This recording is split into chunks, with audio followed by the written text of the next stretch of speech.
Claudia Valdés estaba de pie frente al espejo, alisando las arrugas de su vestido color borgoña. Era su prenda favorita, elegante, hecha a medida hacía ya 10 años, cuando la familia podía permitirse ese tipo de lujos. El vestido se ajustaba perfectamente a su figura, realzando sus virtudes y disimulando los defectos que inevitablemente llegan con la edad.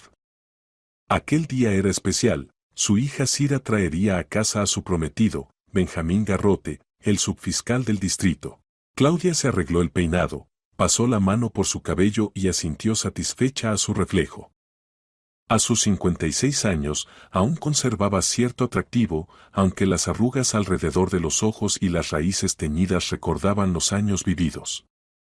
Regresó a la cocina, donde un guiso burbujeaba lentamente sobre la estufa, mientras en el horno se doraba una empanada de verduras y en la mesa ya se veían encurtidos caseros y ensaladas. Claudia llevaba cocinando desde la mañana, poniendo en cada plato todo su amor y la esperanza de un futuro brillante para su hija. Cira, su hija de 25 años, llevaba tiempo sin encontrar la felicidad. Tras terminar la universidad, trabajaba como contadora en una pequeña empresa, con un salario modesto, y aún vivía con sus padres. Había tenido algunos romances, pero todos acabaron en decepción. Los hombres resultaban inmaduros, irresponsables, y uno incluso llegó a levantarle la mano después de una noche de copas con amigos. De eso habían pasado 2 años, y Claudia empezaba a perder la esperanza de que su hija pudiera algún día formar su propia familia. Pero 3 meses atrás, todo cambió. Cira conoció a Benjamín en un evento benéfico al que la había invitado una amiga. El hombre causó impresión, alto, apuesto, con un mentón firme y una mirada penetrante de ojos oscuros. Tenía 38 años, un cargo importante y, según contaba Cira, era increíblemente atento y considerado. Flores cada semana, cenas en restaurantes, regalos. Al cabo de un mes, le propuso matrimonio, y Cira, radiante de felicidad, dijo que sí. Claudia se sorprendió por tanta prisa, pero su hija explicó que, a su edad, la gente ya sabe lo que quiere de la vida y no pierde el tiempo con cortejos interminables. Además, Benjamín quería tener hijos, y cuanto antes se casaran, mejor. La lógica parecía razonable, y Claudia se tranquilizó. El timbre de la puerta interrumpió sus pensamientos. Claudia se quitó el delantal, echó un último vistazo a la mesa y fue a abrir. En el umbral estaba Cira, hermosa, esbelta, con el cabello castaño rizado cayéndole en ondas. Llevaba un vestido beige elegante y unos pendientes de perlas. A su lado se alzaba Benjamín, con un traje oscuro, un ramo de rosas blancas en una mano y una caja de bombones finos en la otra. «Buenas noches, doña Claudia», dijo él con voz grave y agradable, ofreciéndole las flores. «Es un placer por fin conocerla en persona». Claudia recibió el ramo, sonrió y los invitó a pasar. Benjamín avanzó con paso seguro hacia la sala, observó los detalles y asintió con aprobación. «Qué acogedor se siente este lugar. Se nota que el hogar está lleno de calidez». «Gracias», respondió Claudia, algo sonrojada. «Pasen, la cena ya está lista». Su esposo, Víctor Valdés, salió de la habitación para recibir a los invitados. Era ingeniero en una fábrica, un hombre de pocas palabras, pero confiable. Llevaba 28 años en el mismo puesto, respetado por sus colegas por su profesionalismo y rectitud. Los hombres se dieron la mano, intercambiaron saludos y se sentaron a la mesa. La cena transcurrió en un ambiente cálido. Benjamín hablaba de su trabajo, de las dificultades de la fiscalía, de lo importante que era mantener la justicia y el orden en la sociedad. Lo hacía con elocuencia y convicción, y Claudia se descubrió pensando que su hija realmente había tenido suerte. Aquel hombre parecía un pilar, un protector, alguien en quien se podía confiar en cualquier circunstancia. «Siempre he creído que lo más importante en la vida es la familia», dijo Benjamín mientras cortaba un trozo del guiso. «La carrera, el dinero, el cargo. Todo eso es secundario. Una familia unida, una esposa amorosa, los hijos, eso es la verdadera riqueza». Víctor asintió con aprobación y Claudia sonrió enternecida. Cira permanecía en silencio, removiendo la ensalada en su plato con el tenedor. Claudia notó que casi no comía, pero lo atribuyó a los nervios. Cuéntenos de sus padres, Benjamín, pidió Claudia amablemente. El rostro del hombre se ensombreció por un instante. Por desgracia, ya no viven. Mi padre murió de un infarto hace 10 años, y mi madre al año siguiente. No pudo superar la pérdida. Tengo una hermana menor, Irene. Vive sola, trabaja en una oficina. Mantenemos contacto, aunque no tan seguido como quisiéramos. La familia es sagrada, suspiró Claudia. Hay que cuidar a los nuestros. Estoy totalmente de acuerdo, asintió Benjamín, poniendo una mano sobre el hombro de Cira. Por eso valoro tanto a su hija. Ella será el corazón de mi familia. Claudia se emocionó hasta las lágrimas. Por fin has tenido suerte con un buen hombre, dijo mirando a su hija con una sonrisa sincera. Estoy tan feliz por ti, hija mía. Cira le devolvió una sonrisa tensa y bajó la mirada. Claudia no le dio importancia, pensando que era simple nerviosismo. Benjamín apretó el hombro de Cira con fuerza, como para mostrar afecto, pero en realidad sus dedos se cerraron con tal presión que ella apenas pudo contener un gemido de dolor. Haré todo lo posible para que su hija sea feliz, aseguró él. En 2 semanas será nuestra boda, y Cira se convertirá en mi esposa. Ya hemos presentado los papeles en el registro civil. Todo será elegante, inolvidable. He alquilado el restaurante Versalles y he invitado a unos 150 invitados. Su hija merece lo mejor. Víctor levantó su copa. Por los novios. Por su felicidad y prosperidad. Todos chocaron las copas y bebieron. Benjamín se esmeraba en mostrarse atento, preguntaba por las costumbres familiares, por la salud de los padres, prometía ayuda y apoyo. Mencionó que podría conseguirle a Arturo, el hijo menor de Claudia, unas prácticas en la fiscalía cuando terminara la universidad. También prometió echar una mano a Víctor si surgía algún problema en la fábrica. Claudia se derretía ante tanta atención. Por fin su hija había encontrado a alguien que cuidaría de ella. Cuando la cena llegó a su fin, los jóvenes comenzaron a despedirse. Benjamín agradeció con cortesía la hospitalidad y los invitó a visitarlos la semana siguiente para hablar de los preparativos de la boda. Cira se puso un abrigo ligero y tomó su bolso.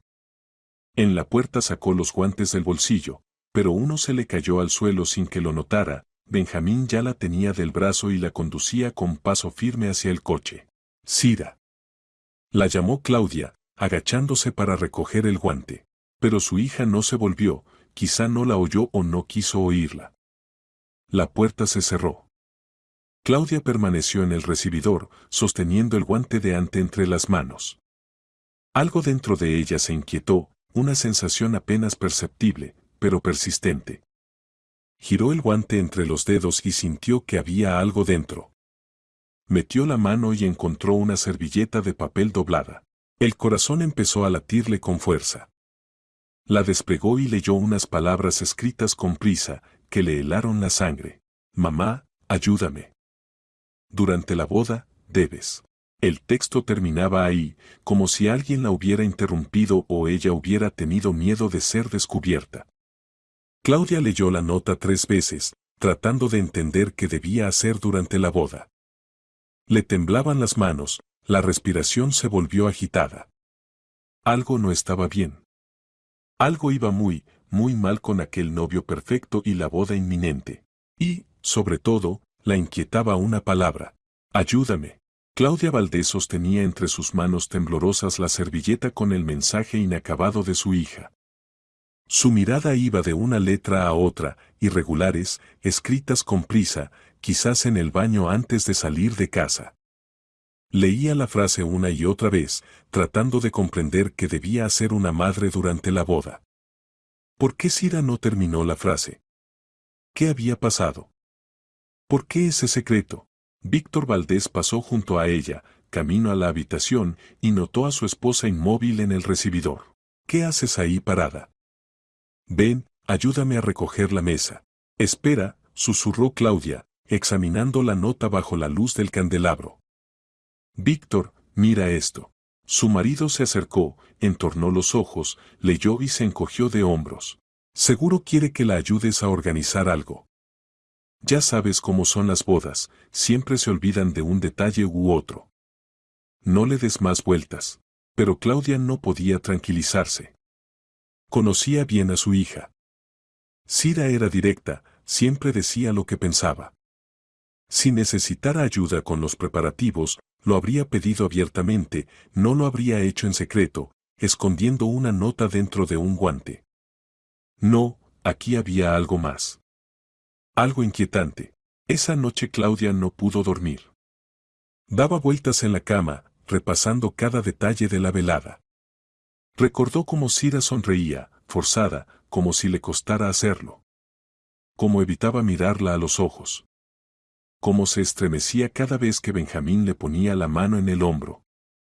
Cómo se apresuraba por marcharse, como si temiera quedarse un minuto más. Y otro detalle surgió en mitad de la noche. Cuando Benjamín contestó una llamada telefónica durante la cena, Sira se relajó por un instante, sus hombros bajaron, su rostro se suavizó. Pero en cuanto él colgó, la tensión volvió de inmediato. A la mañana siguiente, Claudia llamó a su hija. Contestó Benjamín. Buenos días, doña Claudia, dijo con tono cortés. Sira está ocupada ahora, no puede atender. ¿Ha pasado algo? No, solo quería agradecerles la visita de anoche y hablar un momento con mi hija. Ella la llamará más tarde, respondió seco y colgó. Claudia frunció el ceño. ¿Por qué contestaba él? ¿Por qué no dejaba que Sira hablara por sí misma? Intentó llamarla 3 veces más durante el día, pero siempre fue Benjamín quien respondió con la misma excusa, que Sira estaba ocupada. Por la tarde, el teléfono de su hija ya estaba apagado. La inquietud de Claudia se convirtió en verdadera alarma. Al día siguiente decidió ir al trabajo de Sira. La joven trabajaba en una empresa de auditoría cerca del centro de Valencia. Claudia recordaba bien la dirección y llegó rápido al edificio. Subió al 4.º piso, entró a la oficina y se dirigió a la recepcionista. Buenos días, soy la madre de Sira Valdés. ¿Podría verla un momento? La recepcionista levantó las cejas, sorprendida. ¿Sira Valdés? Pero se marchó hace una semana. ¿No se lo dijo? Claudia se quedó inmóvil. ¿Se marchó? ¿Cómo? ¿Por qué? Renunció por voluntad propia. Dijo que se casaba y que quería dedicarse a la familia. El jefe intentó convencerla de quedarse, incluso le ofreció un ascenso, pero fue firme en su decisión. Aunque, la verdad, se la veía apagada, por así decirlo. No se extrañó, porque a Sira le encantaba su trabajo. Claudia salió de la oficina totalmente desconcertada. ¿Su hija había dejado el trabajo sin decir nada? Eso no se parecía a ella. Sira siempre compartía sus decisiones importantes, siempre pedía consejo. Algo estaba muy mal. Muy, muy mal. Al regresar a casa, Claudia encontró a su hijo Arturo, un estudiante de Derecho de 20 años, repasando un manual de Derecho Penal. Se sentó frente a él y lo observó con atención. Arturito, ¿no has notado nada raro en el comportamiento de tu hermana últimamente? Él levantó la vista, pensativo. La verdad, sí.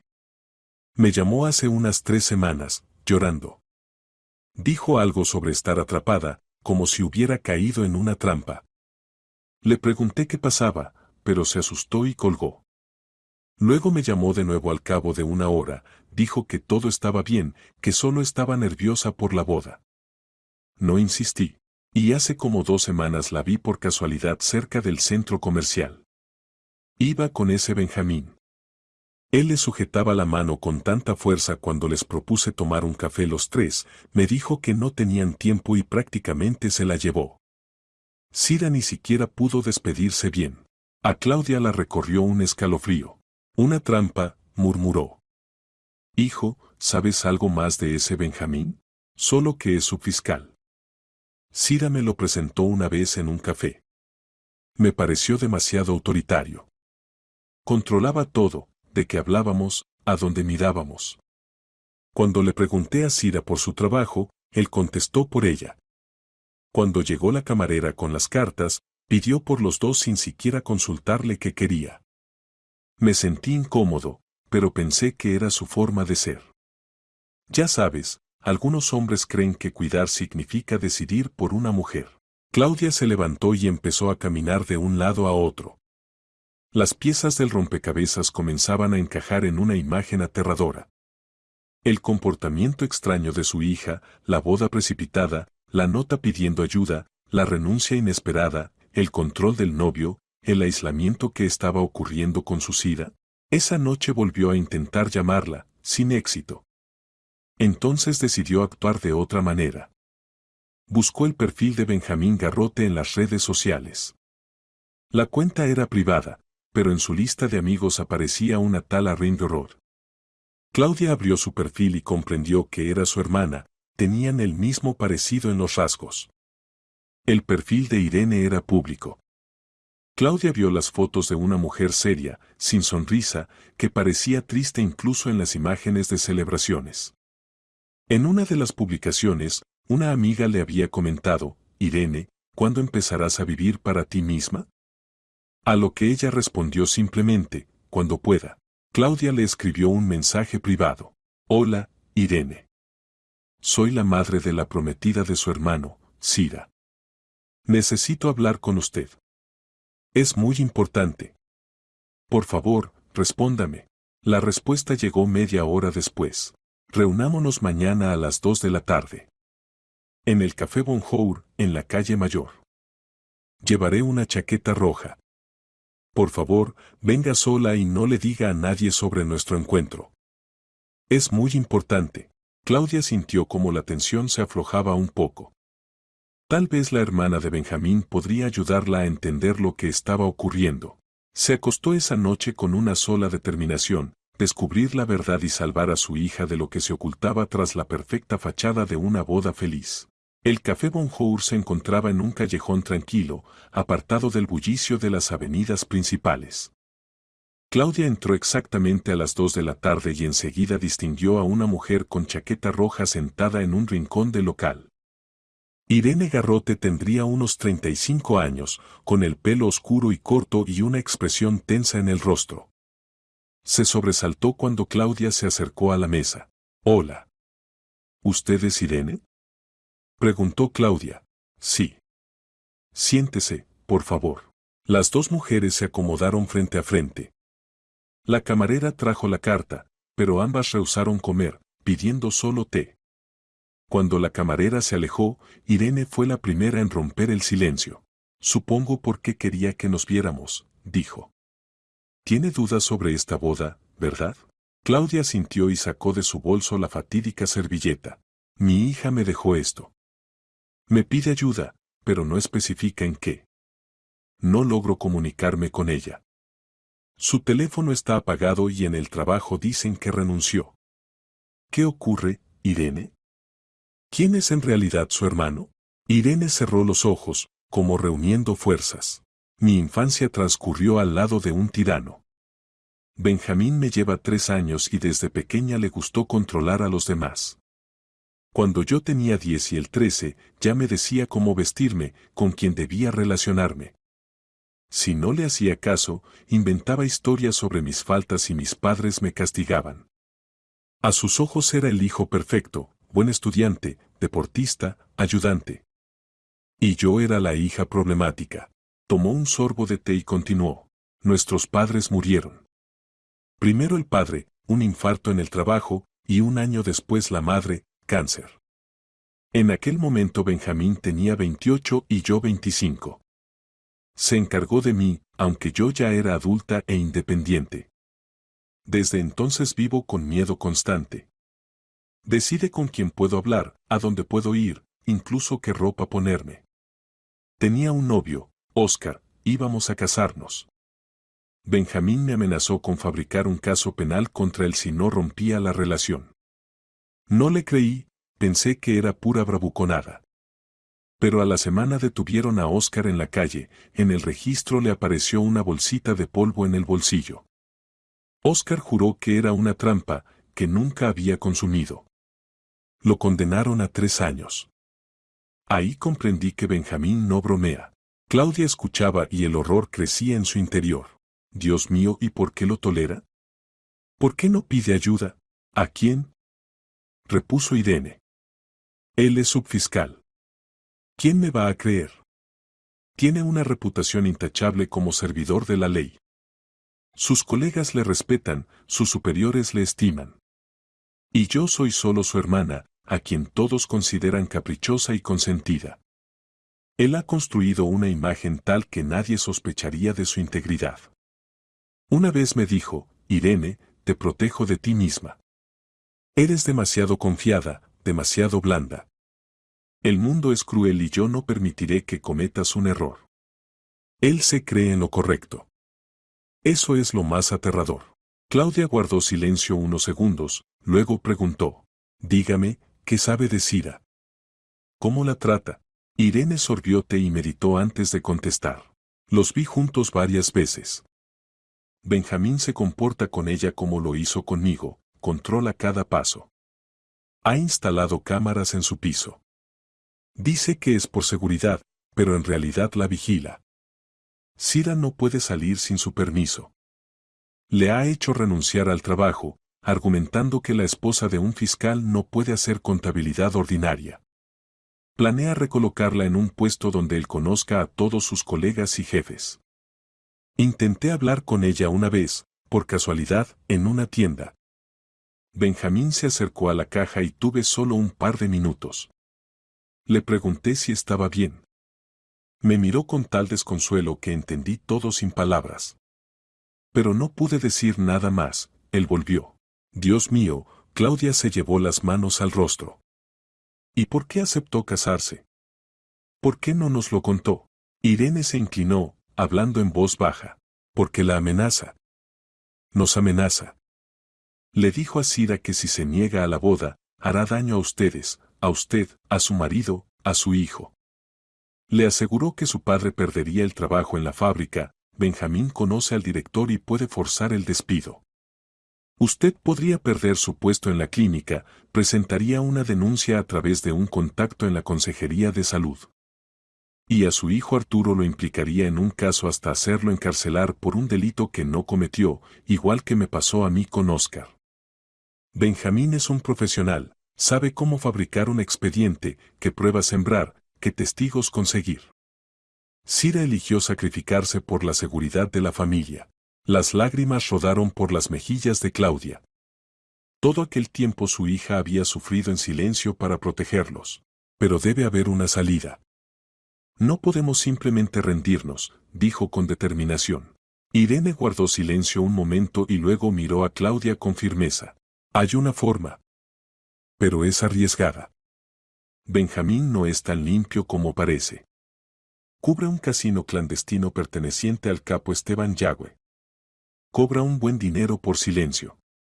Además, tuvo un romance con Catalina Suárez, la esposa de su jefe, Jorge Suárez, el fiscal regional. Catalina se divorció hace poco por esa relación. Jorge se enteró y la echó de casa. Pero justo antes de la boda, Benjamín rompió con Catalina para casarse con una joven hermosa como Sira. Catalina está furiosa. Ha ido reuniendo pruebas para chantajearlos y intentaba dejarla.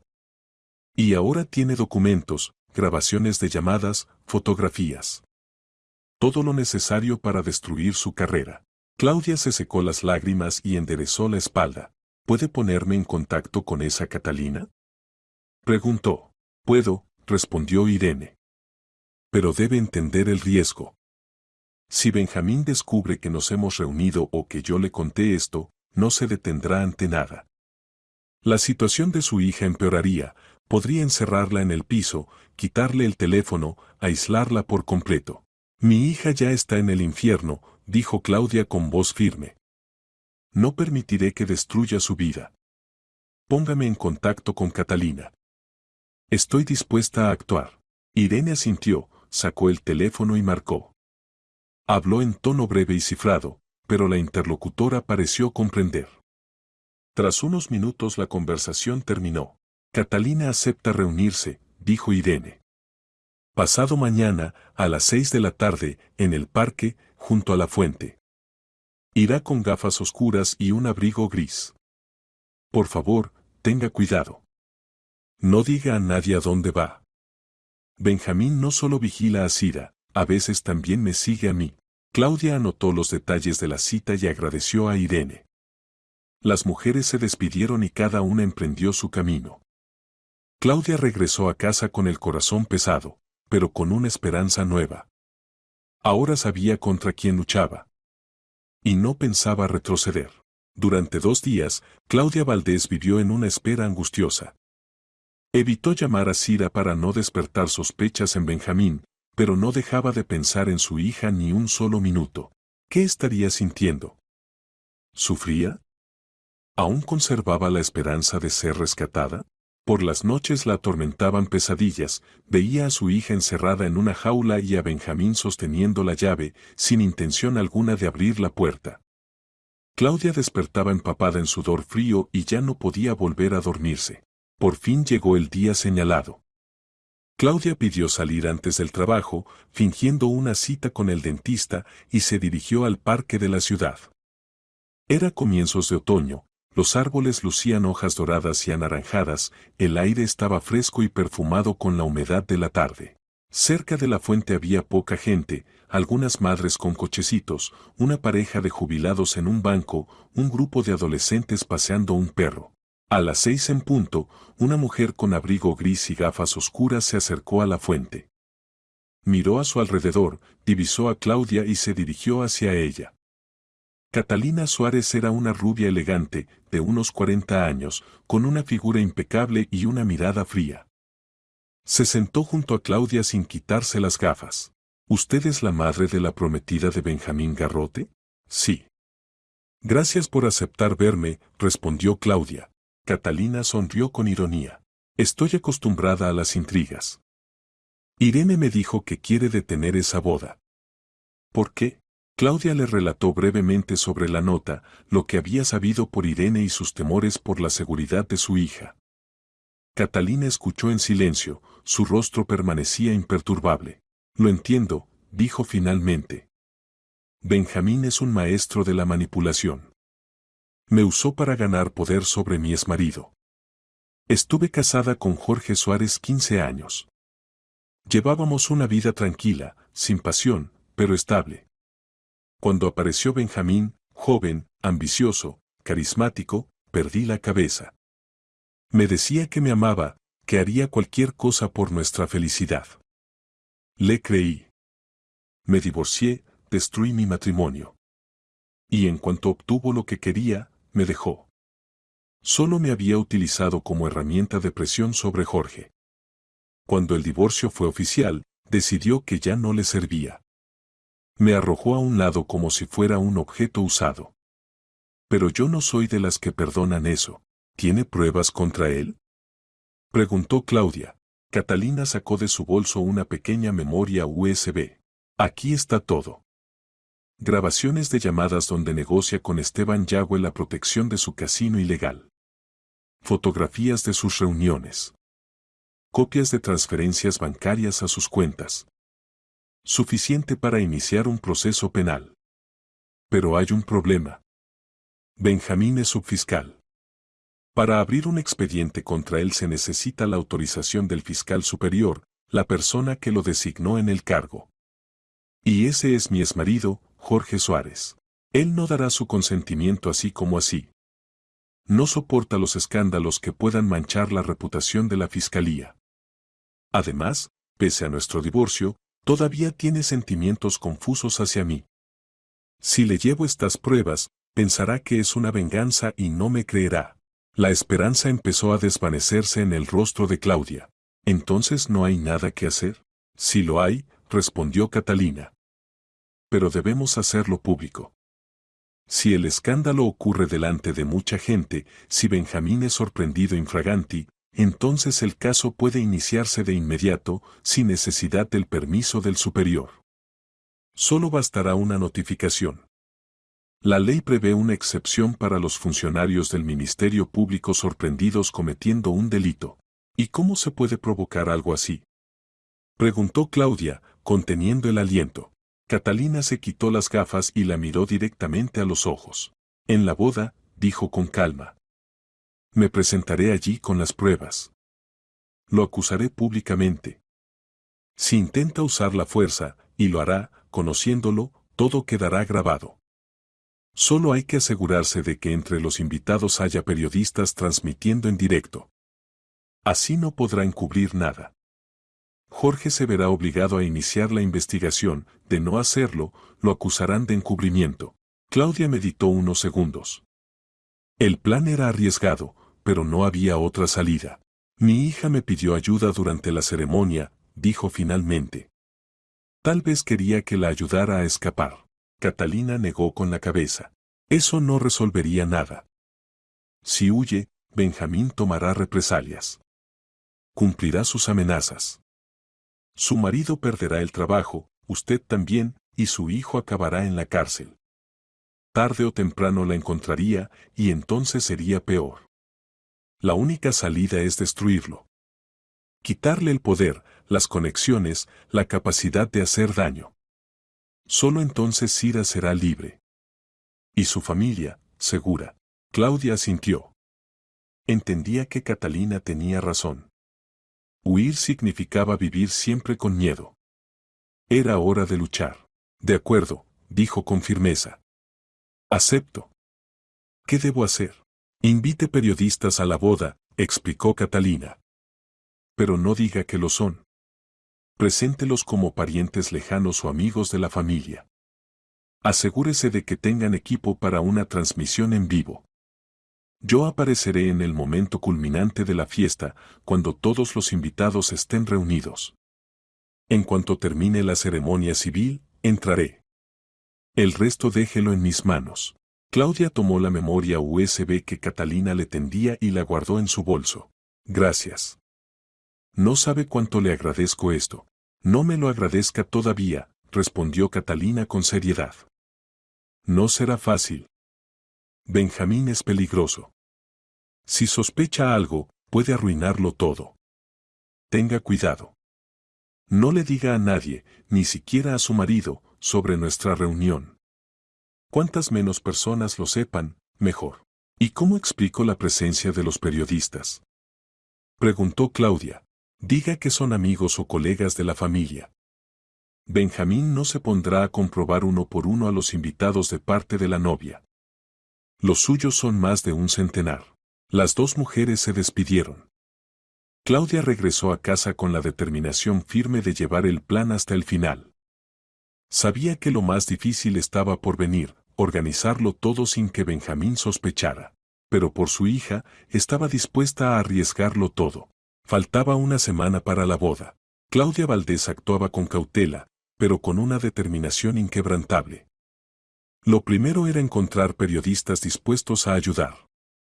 No podía recurrir a los grandes medios, el riesgo de una filtración era demasiado alto. Benjamín tenía contactos en todas partes y una sola palabra imprudente podría arruinarlo todo. Entonces recordó a Máximo Rumo, periodista de un pequeño portal independiente llamado La Voz de la Verdad. Años atrás había publicado un reportaje sobre la corrupción en las autoridades locales. Su trabajo causó revuelo, pero el escándalo se silenció pronto, varios funcionarios influyentes lo amenazaron con demandas por difamación y el medio tuvo que disculparse. Máximo siguió trabajando, pero con más prudencia, eligiendo temas menos comprometedores. Claudia consiguió su contacto a través de una conocida que años atrás le había dado una entrevista sobre los problemas del sistema sanitario de la ciudad. La reunión con Máximo tuvo lugar al día siguiente en un café discreto, en las afueras de Valencia. El periodista rondaba los 30, vestía una chaqueta gastada y unos vaqueros, y aunque parecía cansado, sus ojos se encendieron de interés cuando Claudia comenzó a contarle su historia. Entonces, ¿el subfiscal está chantajeando a su hija y protegiendo un casino ilegal? Repitió él cuando ella terminó. Es una acusación grave. ¿Tiene pruebas? Las tengo, dijo Claudia, mostrando una pequeña memoria USB. Grabaciones, documentos, todo está aquí. Pero para que funcione, necesitamos hacerlo público. La boda es dentro de una semana. Debe haber cámaras, una transmisión en directo. ¿Puede organizarlo? Máximo se frotó la barbilla, pensativo. Es arriesgado. Garrote es un hombre poderoso. Si nos equivocamos, si las pruebas no son suficientes, nos destruirá a todos. Me echarán del trabajo, cerrarán el medio, y su familia sufrirá aún más. Las pruebas son sólidas, insistió Claudia. Las reunió una mujer que tuvo acceso directo a él.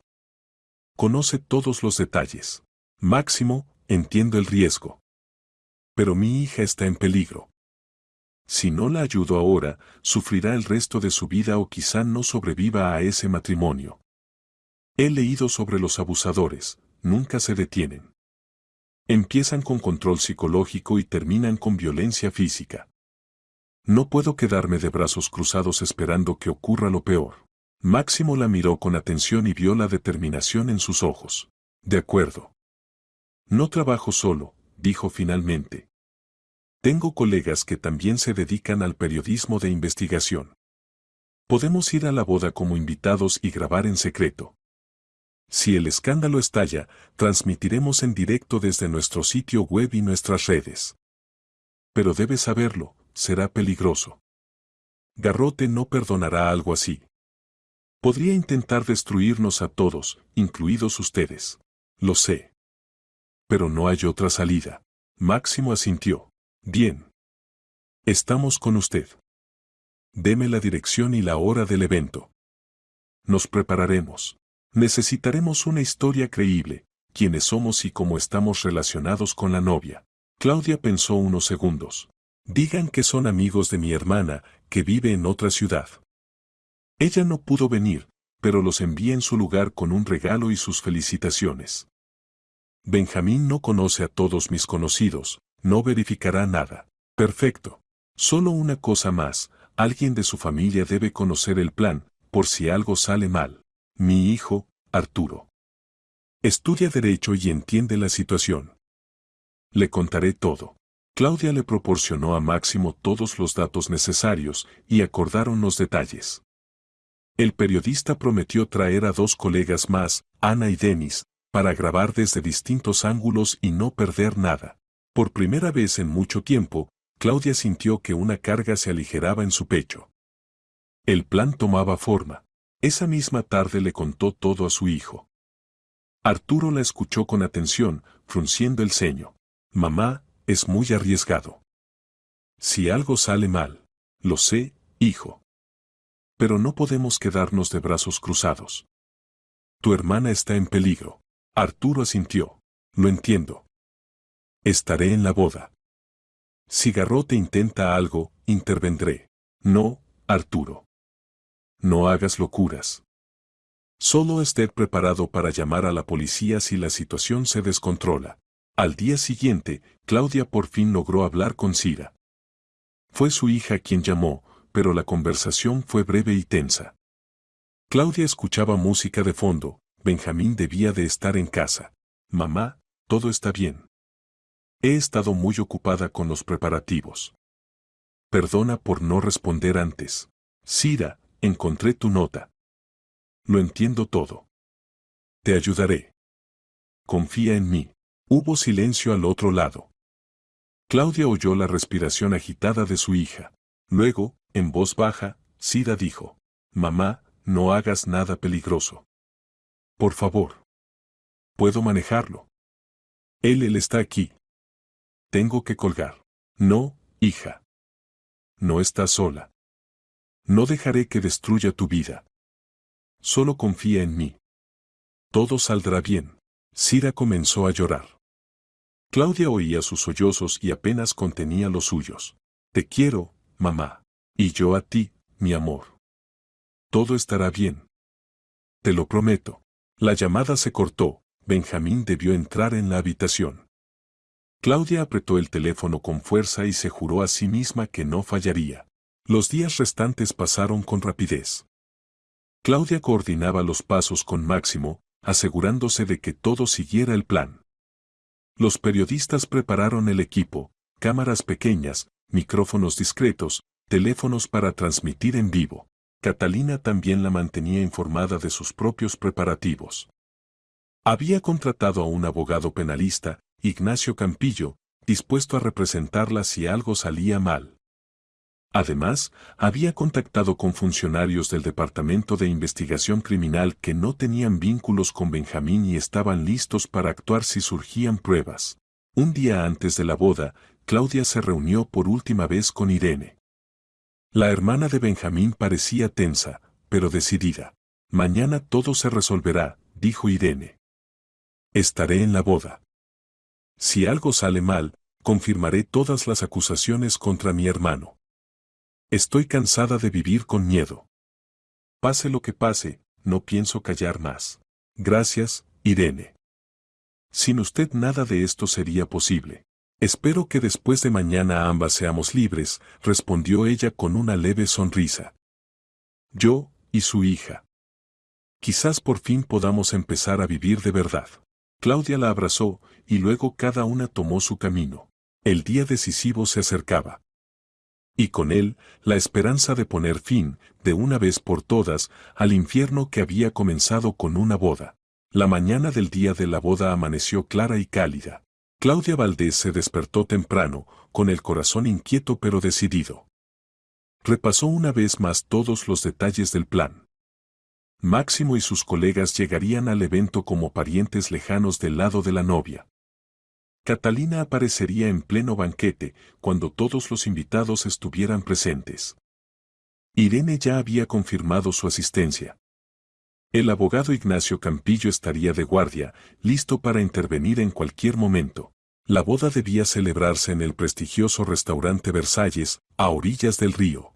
El evento prometía ser fastuoso. Benjamín no había escatimado gastos para mostrar su posición social. Había invitado a funcionarios, colegas de la fiscalía y empresarios influyentes, unos 150 invitados en total. Claudia se puso aquel vestido color borgoña con el que había recibido a Benjamín por primera vez. Víctor Valdés y su hijo Arturo también se vistieron de gala. Arturo notó la palidez de su madre. Mamá, ¿estás bien? Estás muy nerviosa. Todo está bien, hijo. Solo me preocupa tu hermana, respondió ella con voz tensa. Arturo asintió. Sabía del plan y estaba preparado para actuar si era necesario. La familia se dirigió al restaurante.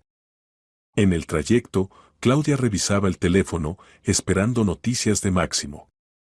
El periodista le escribió que ya estaban allí y habían tomado una mesa con buena vista del salón.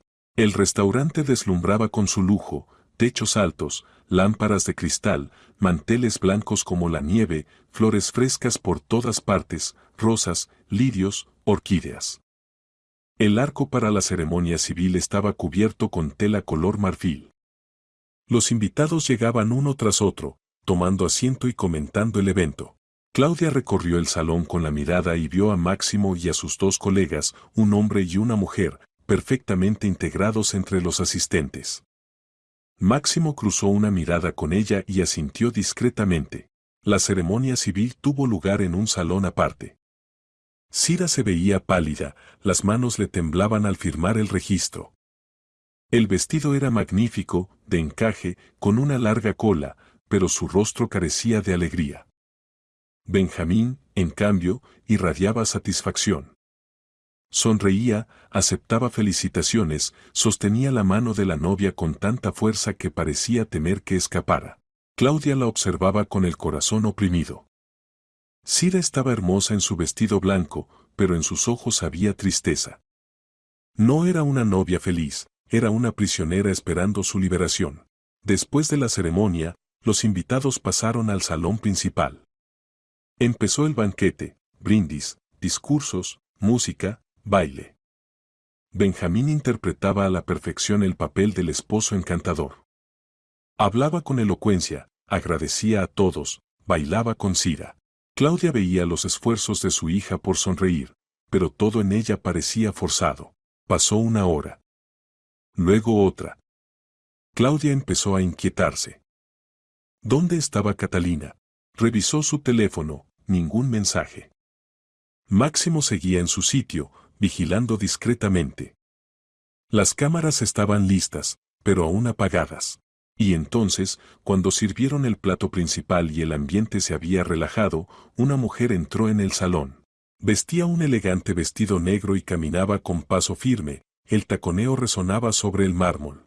Era Catalina Suárez. Las conversaciones se apagaron poco a poco. Los invitados se volvieron para mirarla, confundidos por la irrupción de aquella desconocida. Benjamín levantó la vista y empalideció. La reconoció al instante.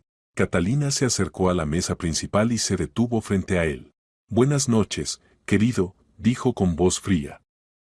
«¿De verdad pensaste que me quedaría callada y te dejaría olvidarme?» Benjamín se levantó de golpe. «Catalina, ¿qué haces aquí?» «Vete ahora mismo». «No», replicó con calma. «Antes, estas personas deben saber quién eres en realidad. Deben conocer la verdad sobre el hombre con el que esta pobre muchacha acaba de unirse para toda la vida». Benjamín intentó agarrarla del brazo, pero Catalina se zafó con fuerza. «No te atrevas a tocarme». ¿O prefieres que les cuente cómo proteges el casino ilegal de Esteban Yagüe? ¿Cómo aceptas sobornos? ¿Cómo engañaste a tu jefe acostándote con su esposa?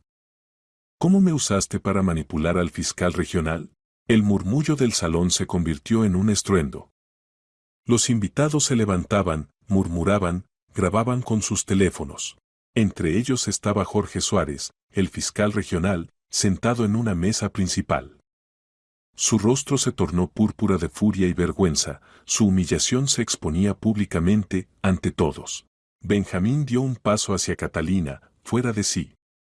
Ella retrocedió y alzó la mano, mostrando una pequeña memoria USB. «Aquí están todas las pruebas. Grabaciones, documentos, todo lo necesario para verte en prisión. Las conversaciones con Yagüe, las fotos de tus reuniones, los movimientos bancarios de tus sobornos. Todo». El rostro de Benjamín se deformó de ira. Perdió el control. Se lanzó hacia ella, intentando arrancarle la memoria. Catalina gritó. Todo estaba siendo grabado, Máximo y sus colegas habían activado la transmisión en directo. Los invitados filmaban con sus teléfonos. Benjamín empujó violentamente a Catalina, ella cayó al suelo, golpeándose contra el borde de una mesa. Cira se levantó, llevándose las manos al rostro. Claudia corrió hacia ella, abrazándola con fuerza. «Ya terminó, hija. Eres libre», susurró entre lágrimas. Jorge Suárez se levantó de su asiento. Su rostro seguía rojo, pero su voz resonó con autoridad. «Llamen a los agentes del Departamento de Investigación Criminal. Ahora mismo. Exijo que se tomen medidas de inmediato». Benjamín se quedó de pie en medio del salón, respirando con dificultad, consciente de que todo había terminado. Su carrera, su poder, sus planes, todo se había derrumbado en un solo instante. Intentó salir del salón, pero varios invitados, antiguos colegas suyos, le cerraron el paso. «No irás a ninguna parte, garrote», dijo uno de ellos con voz firme. «Todos vimos lo que hiciste. Levantaste la mano contra una mujer, y frente a testigos.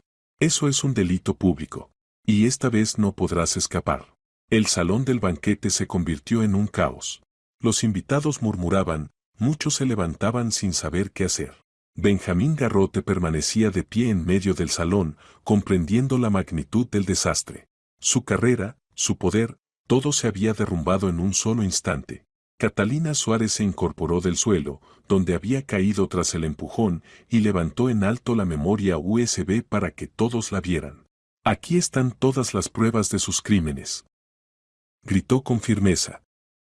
Grabaciones de sus conversaciones con el criminal Esteban Yagüe sobre la protección de su casino ilegal, documentos con transferencias bancarias, fotografías de sus reuniones, todo lo necesario para iniciar un proceso penal.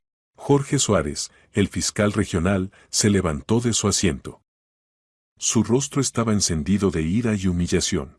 El escándalo entre su exesposa y sus subordinados se desarrollaba ante un centenar de testigos, muchos de ellos figuras influyentes de la ciudad. El video ya circulaba en las redes sociales, Máximo y sus colegas transmitían en directo y el contador de visitas subía con velocidad vertiginosa. Señor Garrote, dijo Jorge con voz gélida, le recomiendo que busque un abogado. Enviaré de inmediato todo este material al Departamento de Investigación Criminal. Benjamín intentó recuperar la compostura. Se irguió, acomodó la chaqueta y respondió con voz tensa. Jorge, esto es una provocación.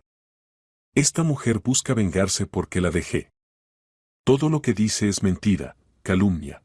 ¿Mentira? Catalina levantó aún más la memoria.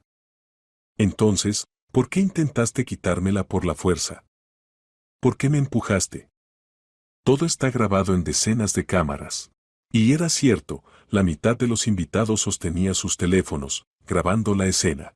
Benjamín comprendió que ya no podía negar nada. Lanzó una mirada de odio a Catalina, luego a Sira, que permanecía sentada junto a su madre, temblando entre sus brazos. Si tú organizaste esto, murmuró entre dientes mirando a la novia, lo vas a lamentar. No, respondió Sira con voz suave pero firme. Lo único que lamento es no haber tenido el valor de enfrentarme a ti antes. Benjamín se dio media vuelta y salió del salón apresuradamente. Varios colegas de la fiscalía lo siguieron, tal vez para evaluar la gravedad del escándalo. Jorge Suárez se acercó a Catalina. Dame esa memoria, Catalina. Personalmente me encargaré de su custodia hasta entregarla a los investigadores. No, replicó ella con firmeza. Mañana por la mañana iré yo misma al Departamento de Investigación Criminal y entregaré todo. Tengo copias. No te preocupes. Jorge apretó los labios, pero asintió. Sabía que su propia reputación estaba en juego, el vínculo entre su exesposa y su subordinado, la corrupción dentro de su oficina, todo amenazaba con manchar su carrera. Debía actuar con rapidez y mostrar que no encubría a nadie. Claudia Valdés no soltaba a su hija, acariciándole el cabello y susurrando palabras tranquilizadoras. Sira temblaba, aunque el salón seguía cálido. El shock, la tensión acumulada durante meses, todo salía ahora a la superficie. ¿Mamá de verdad ha terminado? ¿Ya no podrá hacerme daño? Sí, hija. Ahora él deberá responder por sus crímenes. Eres libre. Víctor y Arturo estaban junto a ellas, confundidos pero dispuestos a apoyar. Máximo Rumo se acercó y mostró la pantalla de su teléfono. La transmisión ya superó las 50.000 visualizaciones. Los medios nacionales están difundiendo la noticia. Esto es público, señora Valdés. Garrote no podrá ocultarlo. Claudia sintió sin apartar la vista de su hija. Gracias. Sin ustedes nada de esto habría sido posible. Irene Garrote, la hermana de Benjamín, se aproximó a la mesa de los recién casados. Su rostro estaba empapado en lágrimas, pero en sus ojos brillaba algo nuevo, alivio. Sira, perdóname. Debí detenerlo antes. Fui una cobarde. Sira le tomó la mano y la apretó. Nos ayudaste. Tú pusiste a mi madre en contacto con Catalina. Sin ti, nunca habríamos sabido la verdad. Gracias. Irene rompió a llorar, y Claudia las abrazó a ambas. Las tres eran víctimas de Benjamín. Y por fin, todas recuperaban la libertad. Los invitados comenzaron a marcharse poco a poco. El festejo estaba arruinado, pero nadie culpaba a la novia ni a su familia. Al contrario, muchos se acercaban para ofrecer su apoyo. Algunas mujeres confesaban que habían vivido historias parecidas y entendían perfectamente por lo que Sira había pasado. La familia Valdés abandonó el restaurante entrada la noche. Sira regresó con sus padres. En casa, Claudia la acompañó hasta su habitación, la misma donde había vivido antes de conocer a Benjamín. Duerme, mi niña. Lo peor ya pasó. Mamá, ¿y si mañana vuelve? ¿Y si intenta? No, Sira. Todo ha cambiado. El departamento de investigación se encargará.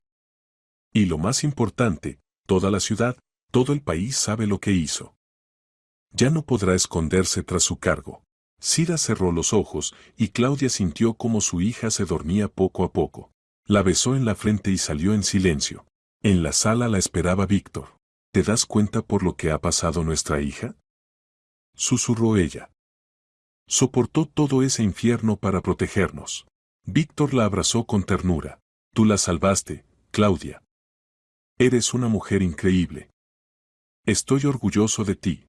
A la mañana siguiente, la noticia del escándalo en la boda del subfiscal ocupaba las portadas de todos los periódicos regionales y los titulares nacionales. El video del banquete superó el 1.000.000 de reproducciones. La opinión pública exigía una investigación inmediata. En redes sociales aparecían grupos de apoyo a Cira, cientos de mujeres compartían sus historias de violencia doméstica y control psicológico.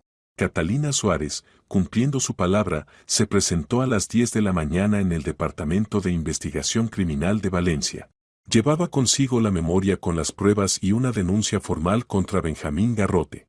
La recibió el inspector principal Valentín Sueco y su equipo. El material fue revisado de inmediato. Grabaciones de llamadas donde Garrote hablaba con Esteban Yagüe sobre la protección del casino ilegal, fotografías de sus reuniones en restaurantes, extractos bancarios con transferencias a una cuenta registrada a nombre de un testaferro pero que en realidad le pertenecía. Todo estaba cuidadosamente documentado. Catalina se había preparado durante meses. Además de sus pruebas, el departamento recibió el testimonio de Arren Garrot, quien relató detalladamente el carácter de su hermano, sus métodos de control y amenazas. También aportó información sobre otros casos en los que Benjamín había abusado de su poder. Al mediodía, la dirección del departamento decidió abrir una causa penal. Tratándose de un subfiscal, el procedimiento requería autorización superior, pero existía una excepción legal. Cuando un funcionario del Ministerio Público era sorprendido cometiendo un delito, el proceso podía iniciarse de inmediato, sin autorización previa. Y las acciones de Benjamín durante la boda, agredir a Catalina, intentar apoderarse de pruebas, amenazar a su exnovia ante cientos de testigos y cámaras, encajaban perfectamente en esa categoría. El departamento envió una notificación al fiscal general de España sobre la apertura del caso contra Benjamín Garrote, subfiscal del distrito. Los cargos incluían cohecho agravado, abuso de poder y organización de actividades de juego ilegal. Jorge Suárez declaró públicamente que apoyaba plenamente la investigación y que no obstaculizaría el trabajo de los fiscales. Ordenó además una revisión interna en la fiscalía para identificar posibles cómplices. Sin embargo, cuando los investigadores llegaron a la vivienda de Benjamín para registrar y presentar los cargos, no lo encontraron. El apartamento estaba vacío. Los vecinos afirmaron que lo habían visto salir temprano con una gran maleta y tomar un taxi. Más tarde se supo que había retirado grandes sumas de efectivo de todas sus cuentas. Benjamín fue declarado prófugo. Se emitió una orden de captura y una prohibición de salida del país, pero ya era tarde, había abandonado España. Según algunas fuentes, viajó en un vuelo privado hacia un país del Medio Oriente sin tratado de extradición. Se rumoreaba que contaba con la ayuda de funcionarios corruptos que facilitaron su huida, quizá a cambio de parte de su fortuna ilícita. La investigación continuó. Esteban Yagüe, dueño del casino clandestino, fue detenido. Durante el registro se hallaron documentos que confirmaban su vínculo con Garrote.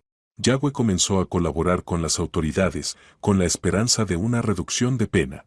Confirmó que pagaba sobornos regularmente y detalló las sumas exactas. Cira presentó la solicitud de divorcio. Dado que el paradero del acusado era desconocido, el tribunal decidió tramitar el caso en ausencia. Un mes después, el matrimonio fue disuelto. Cira recibió su certificado de divorcio y sintió, por primera vez en mucho tiempo, como una enorme carga desaparecía de sus hombros. Habían pasado 3 meses desde aquella boda inolvidable. La vida volvía poco a poco a su cauce. Cira Valdés encontró trabajo en una gran firma de auditoría, consultoría financiera, donde su profesionalidad fue muy valorada. La dirección conocía su historia, el escándalo había sido demasiado sonado, pero eso no fue un obstáculo para contratarla, al contrario, muchos admiraban su valentía. Los compañeros trataban a Cira con respeto y tacto. Nadie hacía preguntas indiscretas ni comentaba a sus espaldas su pasado. La jefa de departamento, Solana Ibarra, una mujer de unos 50 años y mirada sensata, la llamó un día a su despacho. Cira, quiero que sepas que aquí estás a salvo. Si necesitas apoyo, ayuda o simplemente alguien con quien hablar, puedes contar conmigo. Eres fuerte, y estoy segura de que todo te irá bien. Cira se lo agradeció, y en ese momento sintió de verdad que empezaba una vida nueva. Le gustaba su trabajo, la mantenía ocupada y alejaba los pensamientos sombríos. Analizaba estados financieros, hacía auditorías, trataba con clientes. Poco a poco, la confianza en sí misma regresaba. Aún así, por las noches seguía teniendo pesadillas. Benjamín aparecía en sus sueños, la amenazaba, la perseguía. Sira se despertaba empapada en sudor frío, cogía el móvil y revisaba las noticias. ¿Lo habrían encontrado? ¿Habría vuelto? El miedo todavía no la soltaba del todo. Claudia Valdés insistió en que su hija acudiera a una psicóloga. Al principio Sira se resistió, convencida de que podría con todo por sí sola, pero su madre fue inflexible. La primera sesión se le hizo cuesta arriba. Sira se sentó en el despacho sin saber por dónde empezar, vulnerable, frágil. Pero la especialista, Elena Figueroa, una mujer de unos 55 años con mucha experiencia, supo ganarse su confianza. Sira, lo que te ocurrió no es culpa tuya. Fuiste víctima de un manipulador y de un abusador. A muchas mujeres les pasa. Lo importante no es quedarse anclada en el pasado, sino aprender a vivir, a confiar en ti misma y en los demás. Las sesiones eran semanales. Poco a poco Sira empezó a abrirse, habló de sus miedos, de cómo Benjamín controlaba su vida, de cómo se iba borrando a sí misma hasta convertirse en sombra. Elena Figueroa la ayudó a entender que la salida no era huir ni resignarse, sino luchar. Y Sira luchó. Venció. Claudia siguió trabajando en la clínica. A menudo se le acercaban compañeras para felicitarla por su valentía y pedir consejo. Muchas confesaban que en sus familias también había situaciones parecidas, pero no se atrevían a actuar. Claudia siempre respondía lo mismo: no calléis jamás. Si vosotras o vuestros seres queridos estáis en peligro, buscad ayuda. Ide a la policía, a un abogado, a una psicóloga. No tengáis miedo de hacerlo público. El silencio es el precio que pagamos por vidas rotas. Arturo aprobó los exámenes con nota y se volcó aún más en sus estudios. La historia de Garrote le cambió la mirada sobre el derecho. Entendió que la ley no es solo un conjunto de normas, sino una herramienta para proteger a los débiles de los fuertes. Decidió especializarse en derecho penal y, cuando terminara la carrera, trabajar duro para convertirse en abogado de quienes no pueden defenderse por sí mismos. Irene Garrote se mudó a una ciudad cercana. Encontró trabajo como gestora en una constructora, alquiló un piso pequeño y empezó a vivir por su cuenta. Por primera vez en muchos años se sentía libre. Rompió por completo con su hermano. Mantenía el contacto con Sira, a veces hablaban por teléfono y se contaban sus noticias. Las dos sabían que habían pasado por un trauma, y ese apoyo mutuo las ayudaba a seguir adelante. Catalina Suárez vendió su piso en la ciudad y compró una casita en las afueras. Se dedicó por fin a lo que siempre había soñado, la pintura, y nunca se había atrevido a empezar. Sus cuadros eran vivos y emocionales, como si vertiera en el lienzo todo lo vivido. Una galería local aceptó exponer algunas obras, y para sorpresa de Catalina se vendieron enseguida. Sintió que, al fin, vivía para sí misma y no para otro. Jorge Suárez, el exmarido de Catalina, atravesaba tiempos difíciles. El escándalo con Garrote y la exposición pública de su vida familiar dañaron su reputación. Aunque apoyó la investigación en público y recibió el agradecimiento de sus superiores por su postura, por dentro sentía amargura y soledad. El divorcio lo liberó formalmente, pero lo dejó vacío. Vivía solo en un piso grande que antes estaba lleno de vida y ahora parecía un museo. Por las noches se sentaba junto a la ventana con una copa de coñac, miraba las luces de la ciudad y pensaba en lo que había perdido. Catalina no había sido perfecta, pero era su esposa. Y él no supo cuidar de su matrimonio, no vio cómo ella se alejaba ni cómo el vacío en su relación lo ocupó Garrote. Jorge trató de refugiarse en el trabajo, pero cada vez le encontraba menos sentido. Comprendió que había vivido entregado a la ley, olvidando que a su lado había una persona que necesitaba atención y cuidado. A veces marcaba el número de Catalina, pero colgaba antes de que diera tono. ¿Qué podía decirle? ¿Pedir perdón? ¿Por qué? Por trabajar demasiado, por no ver su dolor. Las palabras le parecían inútiles. Un día vio por casualidad un anuncio de una exposición en una galería de las afueras. Reconoció el nombre de la artista, Catalina Suárez. Fue sin saber muy bien por qué. Entró y vio sus cuadros. Estaban llenos de dolor, pero también de esperanza. Trazos enérgicos, colores valientes. Se dio cuenta de que no la había conocido de verdad, 15 años juntos y no sabía que ella sentía y se expresaba así. Catalina estaba allí, hablando con los visitantes. Al verlo, se quedó inmóvil. Se miraron unos segundos, luego ella se acercó. Jorge, Catalina. Yo solo quería verlos. Son preciosos. Gracias. Guardaron silencio. Después, Jorge dijo en voz baja, perdóname. Fui un mal marido. No te presté atención, no vi tu sufrimiento. Soy responsable de que se destruyera nuestra familia. Catalina lo miró con tristeza. Los dos somos responsables. Yo tampoco luché por nuestro matrimonio, no te dije que me dolía. Me fui sin más. Ahora entiendo que no era la solución. Teníamos que hablar, tratar de comprendernos. Pero no lo hicimos. ¿Crees que podríamos intentarlo de nuevo?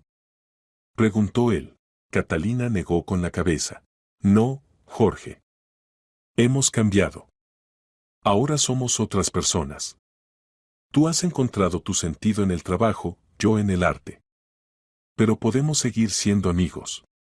Buenos conocidos. Sin rencor, sin reproches. Jorge asintió. Sabía que tenía razón. Hay cosas que no se pueden recuperar. Se despidió y se marchó. En casa se sentó junto a la ventana, pero aquella vez no se sirvió coñac. Se limitó a mirar la ciudad y a pensar que la vida seguía. Y que él también tenía que aprender a vivir de otra manera. En cuanto a Benjamín Garrote, nunca lo encontraron. La búsqueda internacional continuaba, Interpol lo incluyó en la lista de personas buscadas, pero no hubo resultados. Según los rumores, se escondía en algún país árabe con otro nombre. Quizá había comprado voluntades entre las autoridades locales, quizá había encontrado protectores influyentes. Nadie lo sabía a ciencia cierta, pero para Sira y su familia eso ya no importaba. Lo esencial era que no podía hacerles daño. Su carrera estaba destruida, sus contactos rotos, su reputación hecha trizas. A finales de otoño, Sira se quedó trabajando hasta tarde. Preparaba el informe anual para un gran cliente y estaba frente al ordenador cuando asomó por la puerta un compañero nuevo, Antón Quiroga, un especialista en marketing que se había incorporado hacía un mes. Tendría unos 30 años, de estatura media, aspecto agradable, cabello oscuro y rizado y unos ojos castaños francos. Sira, ¿sigues aquí? Ya son las 9. Ella levantó la cabeza y sonrió con cansancio. El informe vence pasado mañana. Quiero dejar hoy hecha la parte principal. ¿Te echo una mano? Me defiendo con Excel y no se me da mal la estadística. Gracias, pero casi he terminado. Antón no se fue. Se quedó un momento en la puerta y, al fin, se decidió. Sira, llevo semanas queriendo invitarte a un café y no me atrevía. ¿Te apetece que vayamos luego a algún sitio? Solo hablar, conocernos. Sin compromisos. Sira se quedó inmóvil. Dentro de ella chocaban dos sentimientos. Miedo, a empezar algo nuevo, a volver a caer en una trampa, a confiar y que se aprovecharan de ello. Y deseo, de ser una persona normal, de abrirse, de sentir calor humano, de volver a creer poco a poco en la gente. Miró atentamente a Antón. Él estaba tranquilo, sin tensión, sin esa mirada depredadora que tenía Benjamín.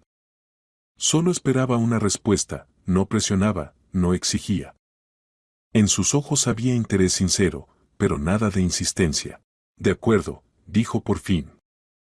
Un café estaría bien. Antón sonrió de oreja a oreja. Genial. Te espero en la salida. Sira remató las últimas líneas del informe, guardó el archivo y apagó el ordenador. Se puso el abrigo, cogió el bolso y bajó. Antón la aguardaba en el vestíbulo, hojeando algo en el móvil. Al verla, sonrió y le sostuvo la puerta. En la calle hacía fresco y olía a hojas otoñales. Caminaron un par de manzanas hasta un café pequeño que abría hasta tarde. Dentro había calidez, música suave, lámparas encendidas.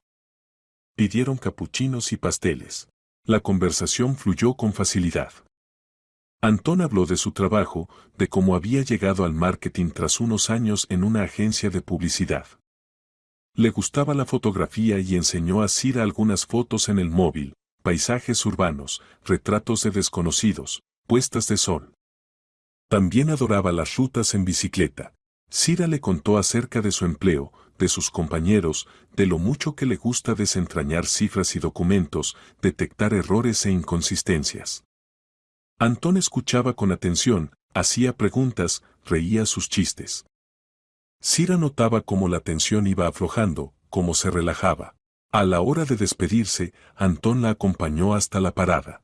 Gracias por la tarde, Sira. Me ha encantado. A mí también, respondió, y era verdad. ¿Lo repetimos? El fin de semana, quizá, un museo o una exposición. Sira dudó. Una parte de ella quería decir sí al instante, pero otra la frenaba y le recordaba el dolor, la traición, el riesgo de equivocarse. Antón, yo necesito pensarlo. Por supuesto, no insistió. Ninguna prisa. Cuando te apetezca, me dices. La saludó con la mano y se marchó. Sira subió al autobús y pasó el trayecto mirando por la ventanilla, pensativa. Tal vez aquello era el comienzo de algo bueno. No ahora, no de golpe, pero poco a poco, paso a paso, aprendería a confiar de nuevo. El tiempo cura. Y ella estaba dispuesta a dárselo. Pasaron algunos meses más. Llegó la primavera y la ciudad se llenó de luz y de tibieza. Sira y Antón siguieron viéndose, sin prisas y sin compromisos. Iban a museos, paseaban por el paseo fluvial, salían en bicicleta al campo. Antón nunca hizo preguntas de más sobre su pasado, aunque seguramente lo conocía, la historia con Garrote había sido demasiado sonada como para pasar desapercibida. Un día estaban sentados en un banco del parque, observando a los niños jugar en la zona infantil. La brisa de primavera movía las hojas nuevas de los árboles y, a lo lejos, tocaba un músico callejero. Sira, empezó Antón, quiero decirte algo. Sé que tu pasado no fue fácil. No hablas de ello y no voy a insistir. Pero quiero que sepas esto, no necesito promesas ni juramentos. Solo quiero estar a tu lado. Podemos avanzar tan despacio como te resulte cómodo. Sin presión. Sira sintió que los ojos se le humedecían. Se volvió hacia él. Antón, eres una gran persona. Pero tengo miedo. Miedo de volver a equivocarme, de confiar en quien no debo. Miedo de perderme a mí misma. Él tomó su mano. Lo entiendo. Y es normal tener miedo. Pero, ¿sabes qué pienso? Que el miedo no debe mandar en nuestra vida, si no, dejamos de vivir. No te pido que confíes en mí ahora. Te pido que nos des una oportunidad para conocernos. Solo estar cerca. Y ya veremos. Sira se secó una lágrima y sonrió. De acuerdo. Probemos. Desde ese día la relación se volvió más cálida. Se veían con más frecuencia, hablaban más, compartían pensamientos y vivencias. Sira empezó a abrirse poco a poco, a contar sus miedos y por lo que había pasado. Antón escuchaba sin interrumpir, sin juzgar, sosteniéndola en silencio. Una tarde Sira lo invitó a conocer a sus padres. Claudia Valdés lo recibió con cautela, temía que su hija volviera a caer en una trampa, pero Antón se ganó su confianza.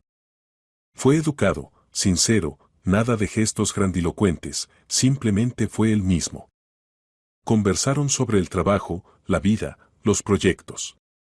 Claudia veía cómo miraba Sira a Antón, con confianza, con interés, con ternura, y eso la tranquilizaba. Después de la cena, cuando Antón se marchó, Claudia se sentó junto a su hija. Es buen chico, hija. Se nota que es una persona decente. Pero, sobre todo, no corras. Deja que todo siga su curso. Lo sé, mamá. No tengo prisa. Necesito tiempo para volver a confiar. Pero con él me siento en paz. No presiona, no exige. Solo está. Claudia abrazó a su hija. Entonces, vas por buen camino. El tiempo es el mejor remedio. Mientras tanto, Cira seguía creciendo profesionalmente. La ascendieron a auditora senior y le confiaron proyectos más complejos. Viajaba por trabajo, auditaba grandes compañías, redactaba informes. Su labor le daba satisfacción y un sentido claro de valía. La psicoterapia continuaba. Elena Figueroa notaba el progreso. Cira, has hecho un trabajo enorme contigo misma. Aprendiste a no culparte, a reconocer las manipulaciones, a decir no. Son pasos esenciales. Pero recuerda, sanar no es un destino, es un camino. Habrá altibajos y días difíciles. Es normal, lo sé. A veces aún tengo pesadillas. A veces me sobresalto cuando alguien alza la voz. Pero cada vez pasa menos. Eso es excelente. Sigue así. Mientras tanto, Alain Dorot se casó. Conoció a Pablo, un ingeniero tranquilo y sereno que la quería de verdad y no intentaba controlarla. Cira fue invitada a la boda. La celebración fue sencilla, en familia. Sin discursos pomposos ni brindis teatrales. Solo gente que se quiere y se alegra por los novios. Cira felicitó a Irene, se abrazaron y ambas sintieron que el círculo se cerraba. De víctimas habían pasado a vencedoras. De quebradas, a fuertes. Catalina Suárez abrió su propia galería en las afueras. Sus cuadros se hicieron populares y la prensa local empezó a escribir sobre ella. También encontró su felicidad, en el arte, en la libertad y en poder vivir como deseaba. Y Cira encontró futuro. Paso a paso, aprendía a vivir de nuevo. Aprendió a no tener miedo. Aprendió a confiar otra vez en la gente y a quererse a sí misma. Había pasado un año desde que la vida de Cira dio un vuelco. Estaba en el despacho de su psicóloga, en la última sesión. Elena Figueroa sonreía. Cira, creo que estás lista para cerrar la terapia. Has hecho un trabajo inmenso. Lo has logrado. Gracias. Sin tu ayuda no lo habría conseguido. Lo habrías logrado igual, quizá con más tiempo. Y recuerda, si algún día sientes que necesitas apoyo, aquí tendrás siempre la puerta abierta. Cira salió con el corazón ligero. En la calle, en el coche, la esperaba Antón Quiroga. Habían quedado en ir al campo.